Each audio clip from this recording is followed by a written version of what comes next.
In our headlines on this Tuesday afternoon, April 23rd, here on the Korean Peninsula. North Korea's state-run media says the regime on Monday conducted a military exercise that simulated a strategic counterattack against the US and South Korea with nuclear warheads. Meanwhile, over in Hawaii this week, delegates from Seoul and Washington are sitting down to discuss the sharing of expenses involved in maintaining American troops in South Korea.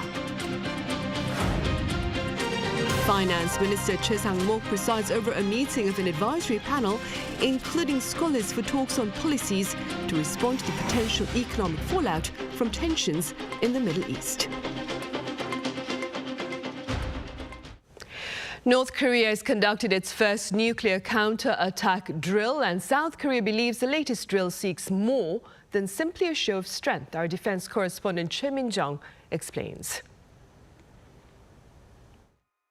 North Korea has revealed it staged tactical drills simulating a nuclear counterattack using super-large multiple rocket launchers for the very first time. The training, guided by the regime's leader Kim Jong-un on Monday, was focused on strengthening the regime's nuclear counteroffensive using 600mm multiple rocket launchers. The North state-run newspaper Rodong Sinmun reported Tuesday morning that Kim was satisfied with the rocket's accuracy. South Korea's Joint Chiefs of Staff detected the launch of multiple KN-25 ballistic missiles at around 3 p.m. Monday, launched toward the East Sea from the Pyongyang area. The North said the drills were conducted to send a clear warning to its enemies, as it denounced Seoul and Washington's recent joint air drills for raising tensions. But South Korea's military has said that there is another motive behind the launch, promoting exports to Russia. We believe there's a complex purpose, like demonstrating the performance of the super-large multiple rocket launchers for exports. According to the regime, the rockets hit its island target at a range of 352 kilometers. This is approximately equal to the distance from Pyongyang to South Korea's Gaeryongdae military headquarters. The South Korean military stressed that it has a system in place to detect and intercept ballistic missiles if they were to fly toward the south. International security cooperation, including trilateral cooperation between South Korea, the US, and Japan, will be further strengthened.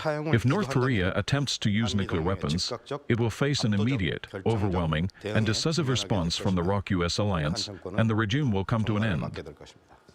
South Korea and the US both strongly condemned the launch. The US State Department hinted that the issue will be addressed during Secretary of State Antony Blinken's visit to China this week. Choi Min-jung, Arirang News. And while North Korea may be applauding advances in its hostile weapons ambitions, the regime's human rights record remains appalling, according to the latest annual findings by the U.S. State Department. Our Lee Seung-jae has more. The U.S. State Department on Monday released the 2023 country reports on human rights practices, where it highlighted North Korea's continued human rights violations.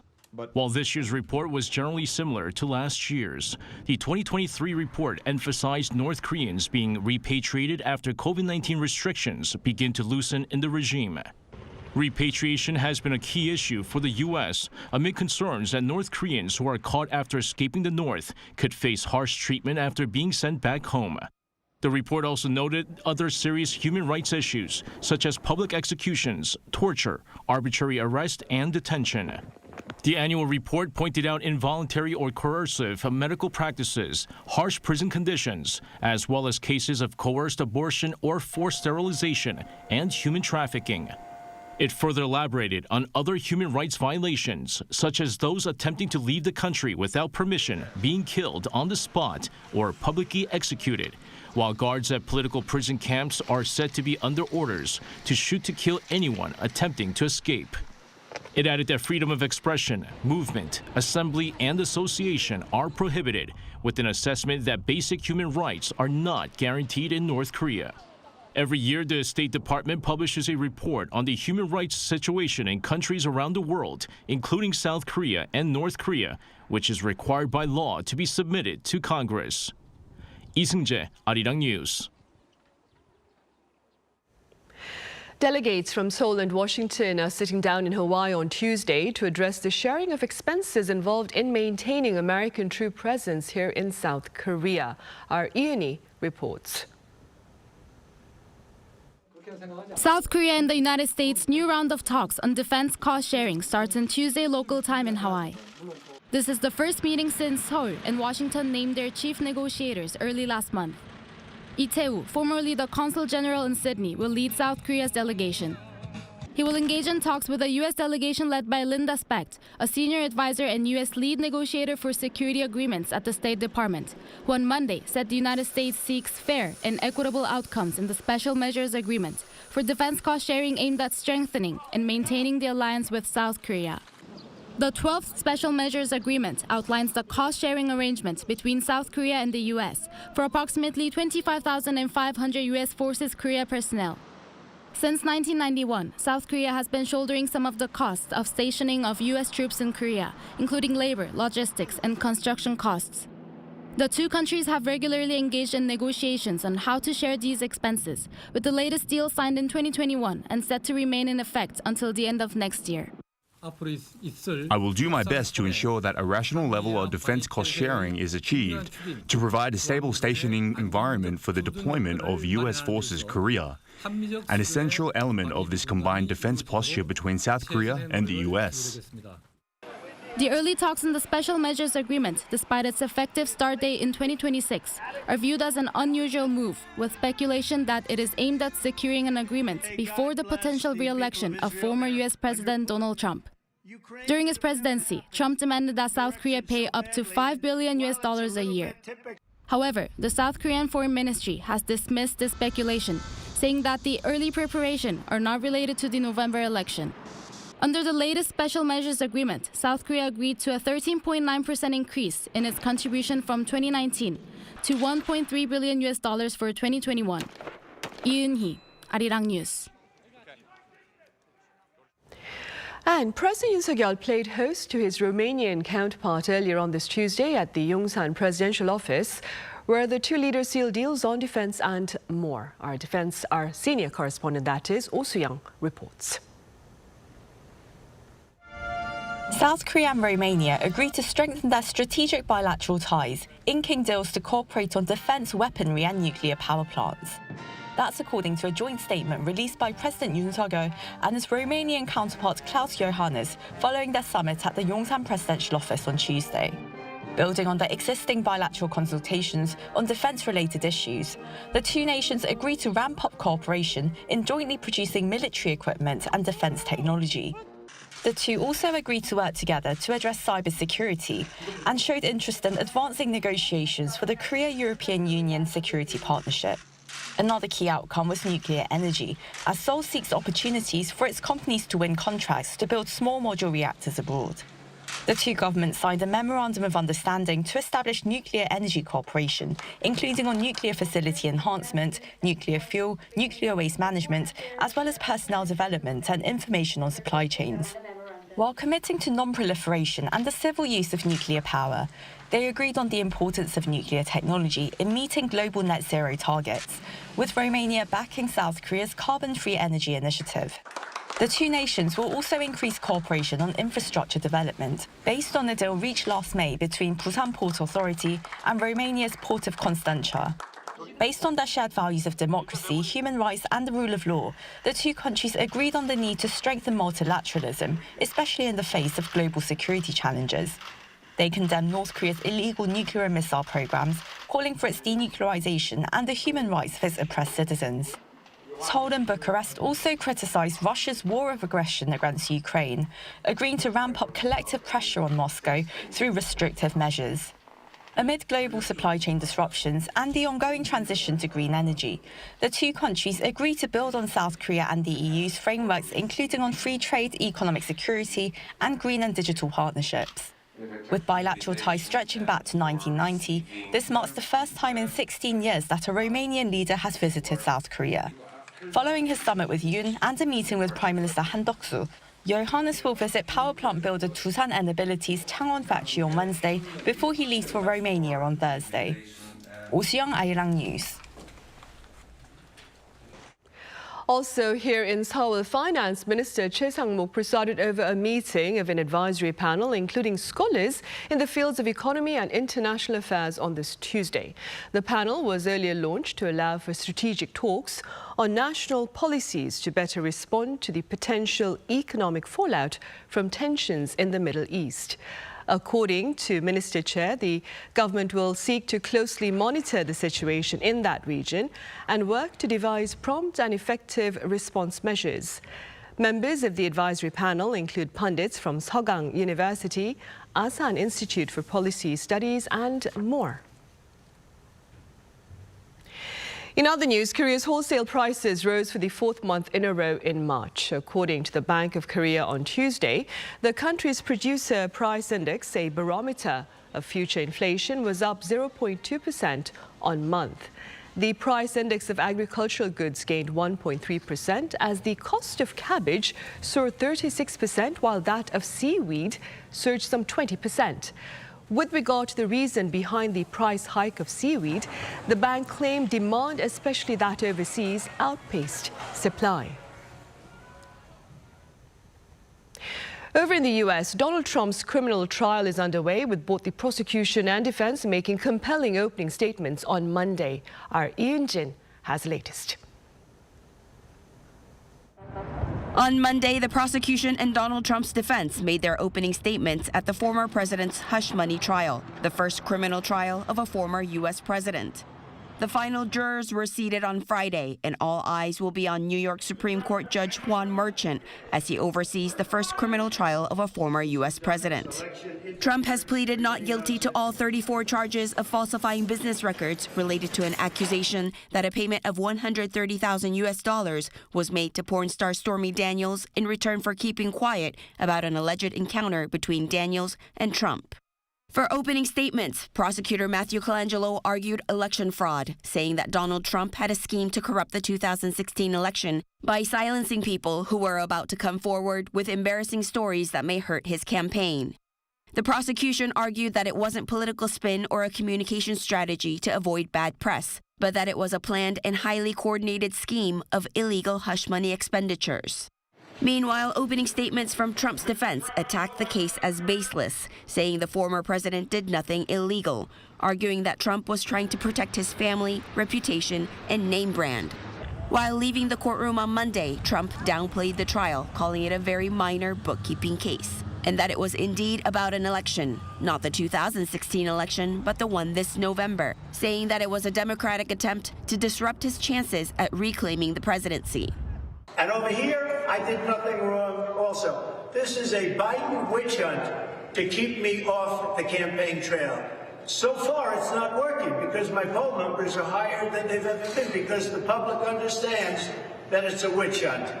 Thank you very much. The first witness for the prosecutors was former National Enquirer publisher David Pecker, also a longtime friend of Trump's. He took the witness stand before court broke for the day, and his testimony is expected to continue on Tuesday. Jong-un, Arirang News. In sports news, Team Korea is heading into the quarterfinals of the Under-23 Asian Cup. The advance follows its defeat of Japan by 1-0, that is, on Monday in Qatar to rank number 1 in Group B. Midfielder Kim Min-woo, a second-half substitute, scored a goal in the 75th minute. Team Korea will now face Group A runner-up Indonesia Thursday evening local time, which would be in the wee hours of Friday morning Korea time. The top 3 teams at this competition are guaranteed a spot at the Summer Olympics in Paris this year.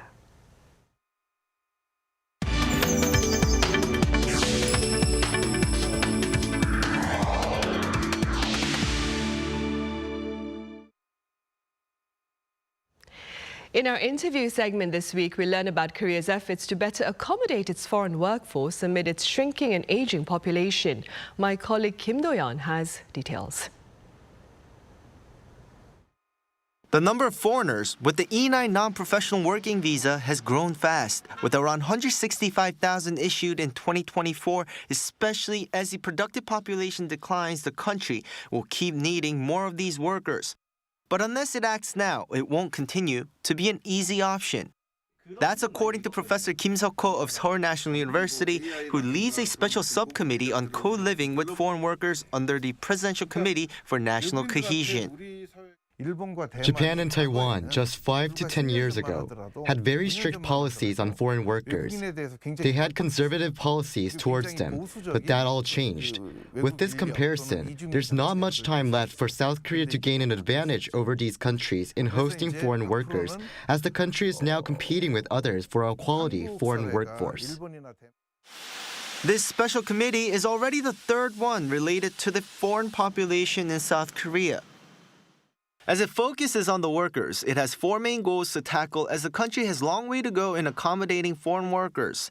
A more customized workforce supply system and a means to attract and cultivate overseas talent being one among others. To achieve this, different suggestions will be considered, including a comprehensive statistical analysis. We think creating a database with the Justice Ministry to check on who comes in and out of South Korea when it comes to the workforce would be useful. But in reality, South Korea doesn't have any comprehensive data on foreign workers.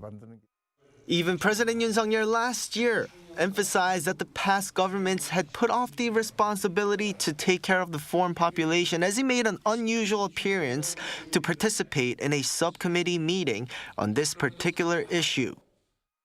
또 불합리한 인식이면 국민들의 그 생각이 좀 바뀔 수 있도록 변화를 또 이끌어내고 그렇게 해서 국제사회 어디에 그 내놓더라도 부끄럽지 않은 글로벌 중추국가로서의 그 역할과 그 위상에 부합하는 그러한 정책을 저희가 가지고 있어야 된다고 생각합니다.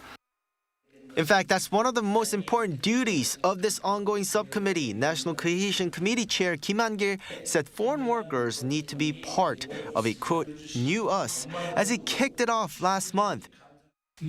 Please explore ways to not only view immigrant workers as mere tools of labour, but as new members of our community who can work and grow together as a new us. Professor Kim said it's impossible for the ongoing committee to come up with answers to all the problems that foreigners face to make their lives in South Korea better. But the new us aspect should certainly be one of the top priorities.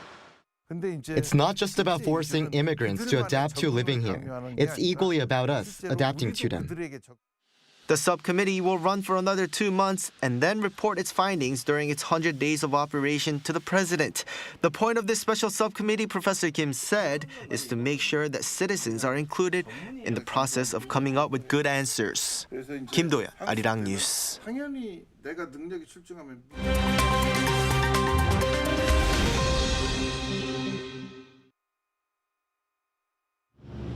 Let's take a look at the latest news in the world now. In the Philippines, around 17,000 Filipino and American troops began a joint military training exercise on Monday involving maritime drills in the South China Sea. The annual Balikatan, or shoulder-to-shoulder drills, will last until May 10th amid tensions with China over Beijing's expansive claims in the disputed South China Sea. Tensions over the waters have resulted in a diplomatic row and heated maritime encounters between the Philippines and China. This year's drill is the second largest joint military exercise, closely following last year's in scale. Reports have said that the drills will simulate a retake of islands near Taiwan. The Chinese military criticized the drills, saying that the sea should not be an arena for gunboat diplomacy. Moving over to the US now, and a crackdown on pro-Palestinian protests at universities that saw arrests made and classes shifted online. Police arrested 47 demonstrating students at Yale University on Monday who had blocked traffic as they call for the university to cut ties with weapons manufacturers. On the same day, Columbia University in New York halted in-person classes after tent encampments were set up on university grounds last week. Over 100 protesters were arrested at Columbia the week before, with some students also suspended.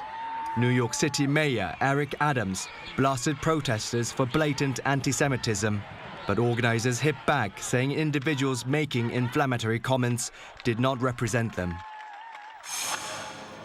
Now to Gaza and news of a Palestinian baby girl delivered from the womb of her mother who had been killed in an Israeli airstrike attack last week. The baby was delivered in an emergency C-section weighing just 1.4 kilograms from a dead mother, Sabrine al-Sakani, who was 30 weeks pregnant. The newborn girl was reportedly stable after being placed in an incubator in a hospital in the city of Rafah. The infant's father and sister were also killed in the attack. In sports news, Inter Milan have won the top Italian football league, Serie A, securing the Scudetto with 5 games to spare after their 2-1 win over AC Milan on Monday. Inter's Francesco Acerbi and Marcus Thuram scored 1 each before AC Milan's Fikayo Tomori got a goal back in the 80th minute. Inter Milan dominated this season, having had only 1 league defeat and only 18 goals conceded, the fewest in Serie A. Securing their 20th Serie A title, Inter Milan now have the second most titles from Italy's top league, only behind Juventus. Kim Seong, Arirang News.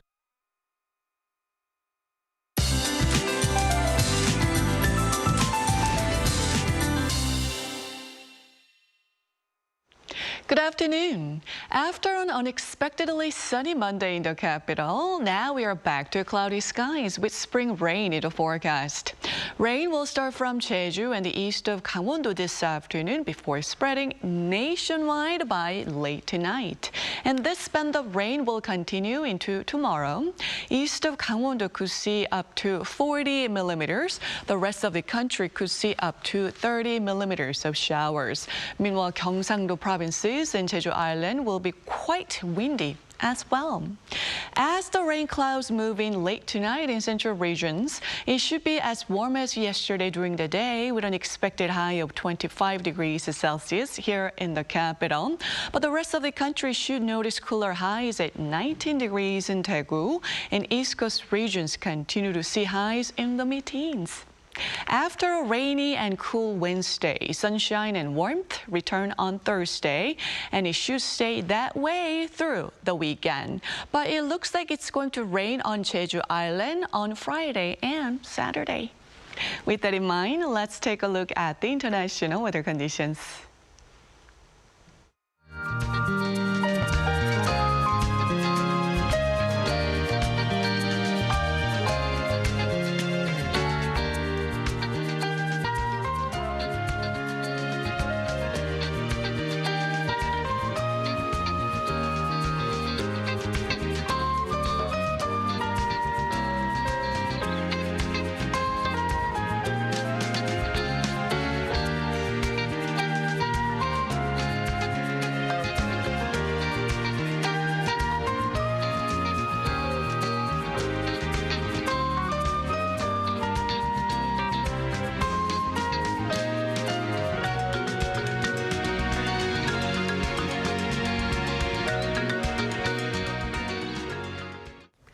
Right, and that ends our afternoon newscast for this Tuesday. Coming up next, our daily panel session, and today we address the phenomenon of streamflation. Do stay with us.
our stories on site. From Korea to the world, and from the world to Korea. We ask questions every day that could change the world. Taking news a step further, Arirang News. You're watching Arirang News. You're watching Arirang.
Lotte takes a new leap beyond its boundaries. Our change will lead to better lives for all. New Lotte, the power of a better world. New today, better tomorrow. Lotte.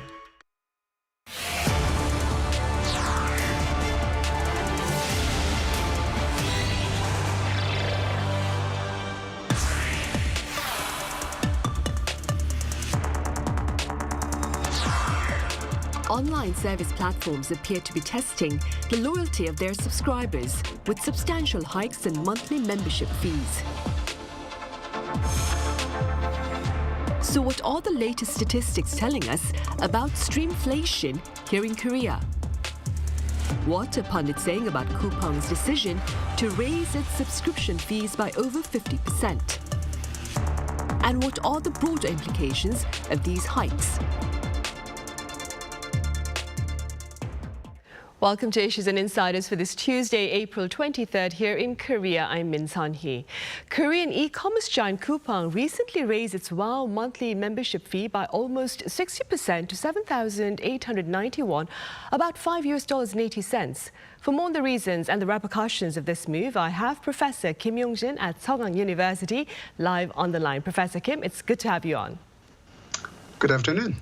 I also have Kwon-soa with us. Well, welcome back. Hello, Sunny. So we'll start here. Let's begin with the statistics, Soa, that prove streamflation is here in Korea.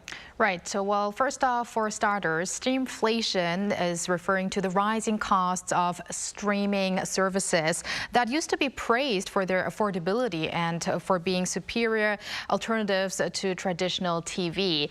Now, more and more platforms are turning to higher rates. So while customers are obviously not happy about it, despite streaming companies' promises of upgraded benefits.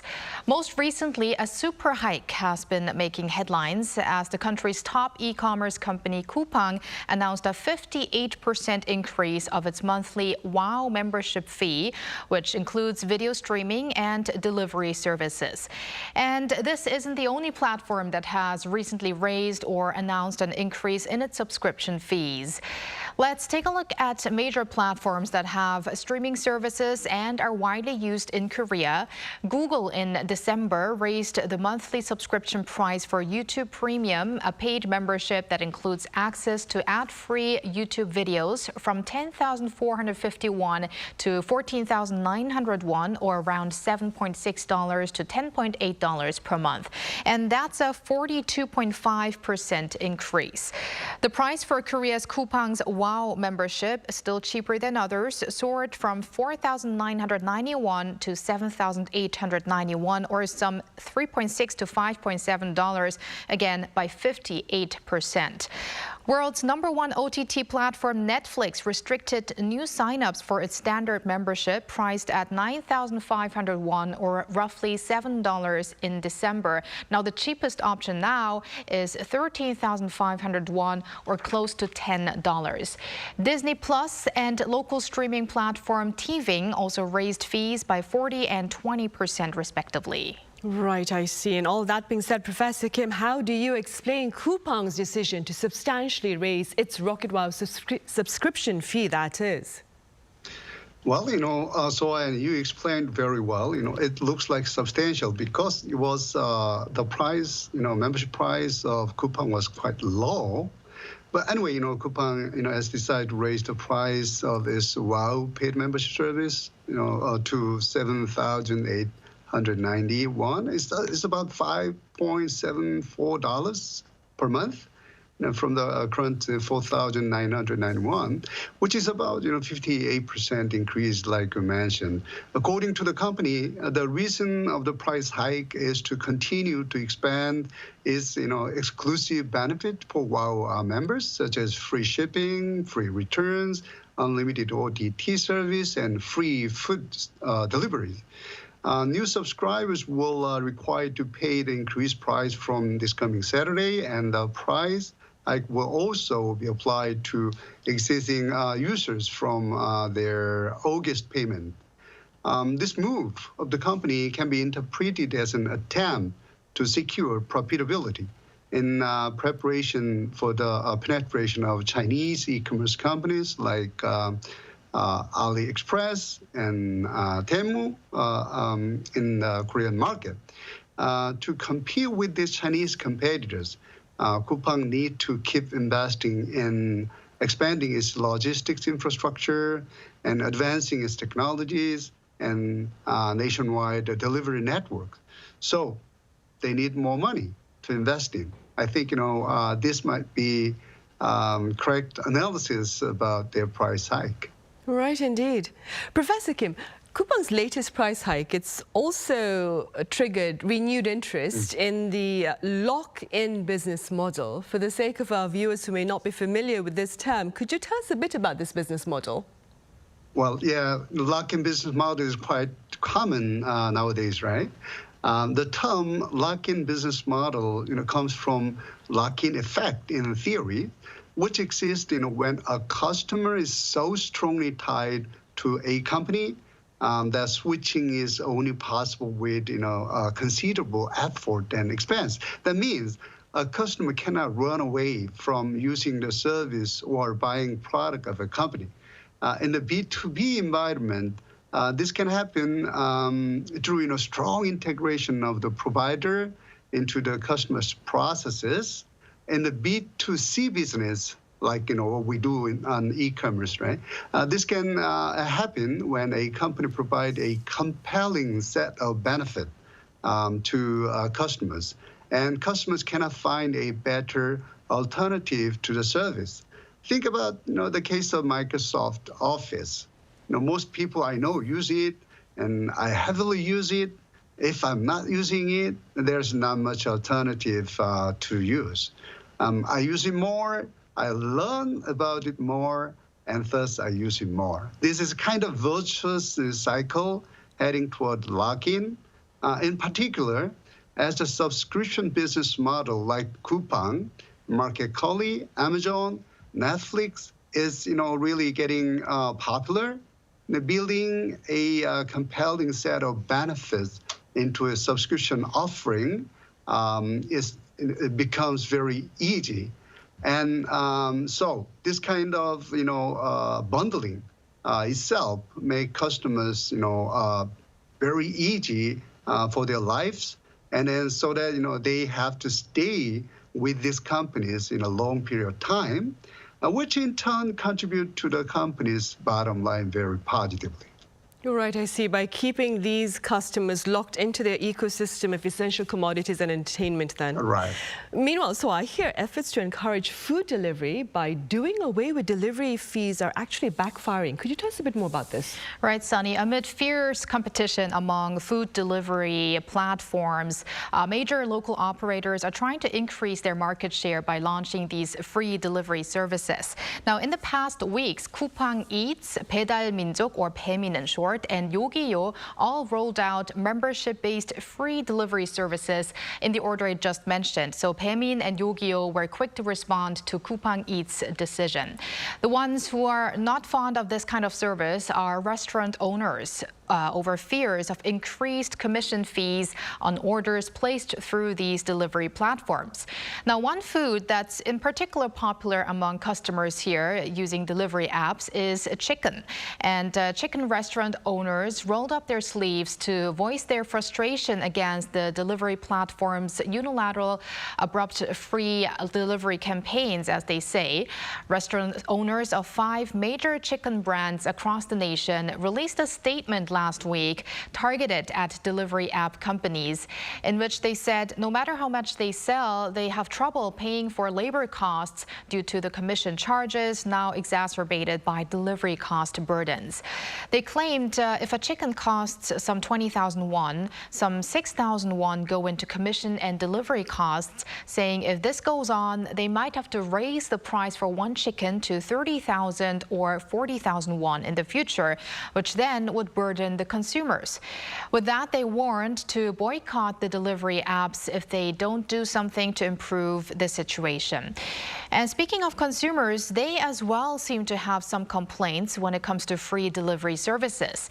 For one, it doesn't seem to be free for everyone. In the case of Coupang Eats, only those WOW members were subject to the free service for delivery.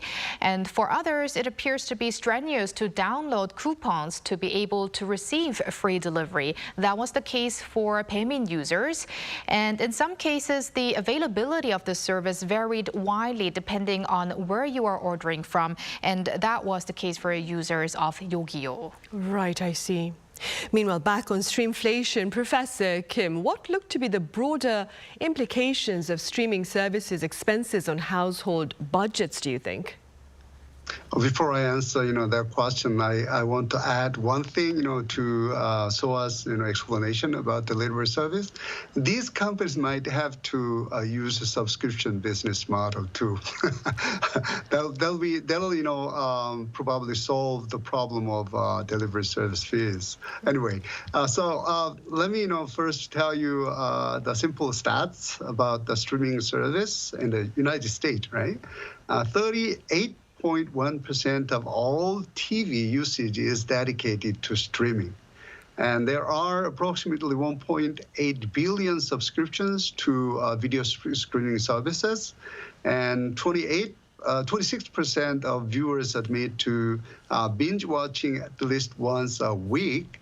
Netflix has well over 200 million subscribers worldwide. Ted Lasso was the most streamed program of 2023. They have 16.9 billion minutes. Wow, that's great.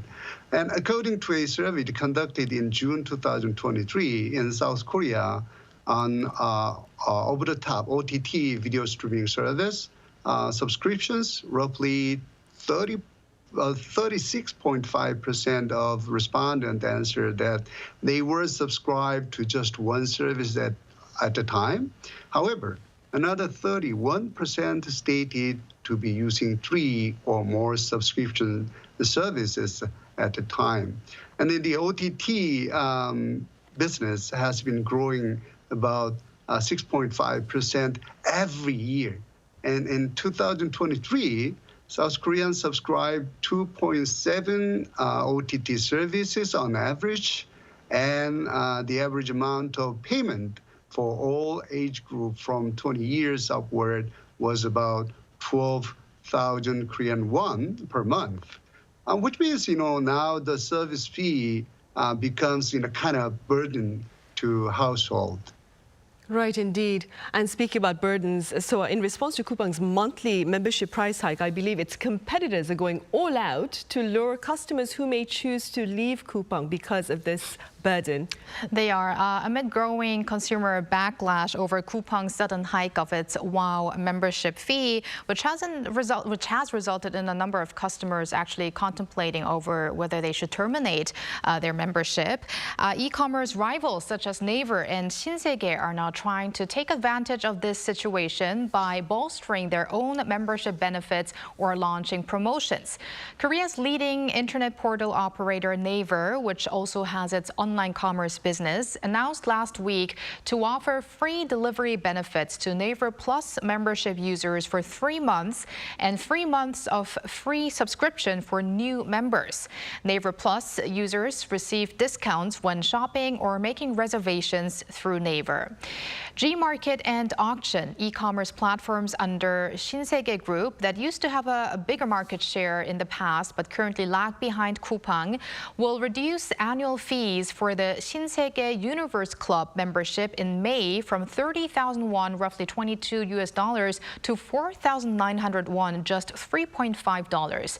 And this coincides with Gmarket's Big Smile Day, the platform's biggest first-half sales event in May.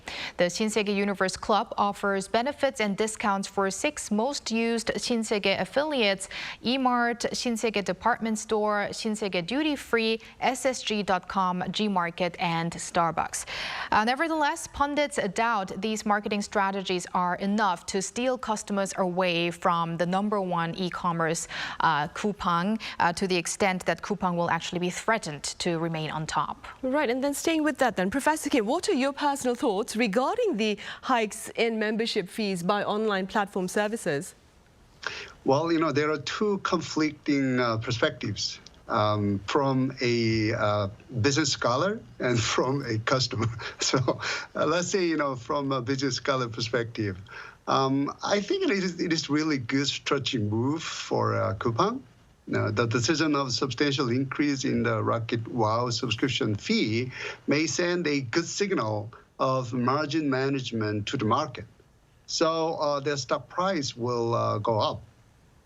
This fee adjustment is estimated by a market expert to contribute about 400 million annually and will make up increased losses from new initiatives in Taiwan and Coupang Eats and Fartech. Moreover, Coupang has additional leeway to raise subscription fees in the long term because, So already talked. They charge a lower price than competitors like Amazon Prime. Coupang has built a strong lock-in business model, which with various benefits will mitigate potential customer pushback, from price hike. With the extra money, they can also invest in logistics infrastructure, further to compete with Chinese, competitors. So their sustainability will, grow in the future. But as a customer, I believe, no consumer like, price hike this way, right? But, for a while, this might be some, there might be some resistance from, customers, but, I don't think that will last long as, Coupang provide, good services, just like 5 services they provide now and more content. Right. So, Professor Kim, do you suppose the customers will stay with Coupang, perhaps because of they're locked into the ecosystem of the services provided by Coupang then? Absolutely. Yeah. I mean, think about the value customers might have now, as Coupang argued that customers, the members, may have about 1 million Korean won benefit from their 5 services, like a free delivery, free returns, and free OTT, and free food deliveries, compared to non-members. So, and also think about the price, Amazon and other platforms charges. So, I think, even though people have some complaint at the moment, they will compromise with it. Right, indeed. And so I also understand the streamflation, it's not just a national phenomenon here, it's also a global reality. Do tell us more. It is. I think we touched upon this when we talked about domestic and global OTT services a few months ago. I believe it was December last year, we also mentioned how people actually turn to alternative streaming platforms like FAST, which stands for Free Advertising Supported Streaming Television, for instance, and that all because of the impacts of streamflation. So there has been a clear trend of streamflation on the global scale, with data suggesting an average price increase of 25% in leading streaming services in 2023.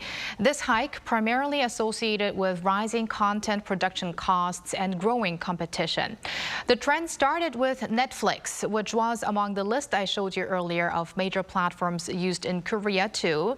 It has been raising its prices in the past years to the extent that its most expensive subscription version costs $23. This latest decision, part of an increase in premium subscription plans in the US, UK, and France last October.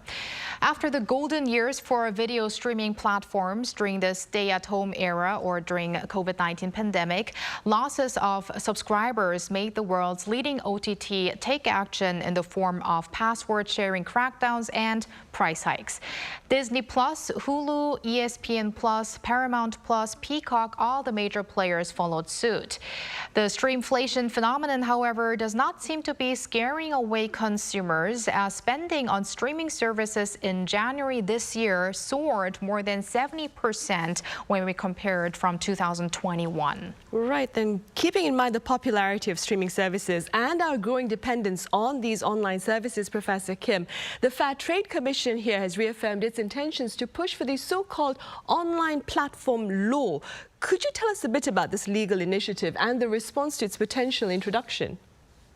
Well, a lot of people complain about the platform services, when they are locked in, right? Because they don't have much choices, of using other services.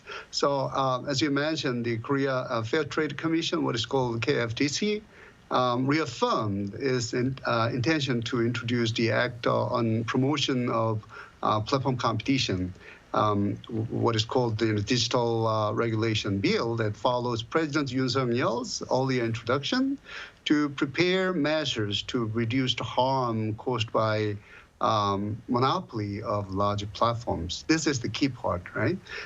It would prevent targeted platforms such as Google from malpractices such as favoring their own services on a platform, requiring end users to use their browser identification or sometimes payment services, and restricting multi-homing and platforms' access to and transfer of data.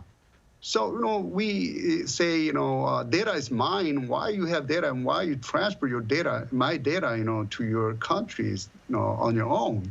So the proposed act follows a 2022 amendment to Korea Telecommunication Business Act to prevent large platforms, especially like Apple, Google, from forcing developers to use their in-app payment system.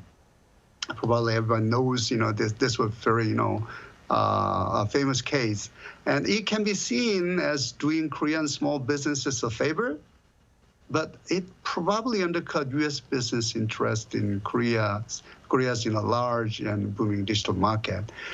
It targets online platforms with average market capitalization of at least Korean won, like a 30 trillion Korean won, US $23 billion. Average annual revenue from platform services of at least 3 trillion Korean won and US $2.3 billion.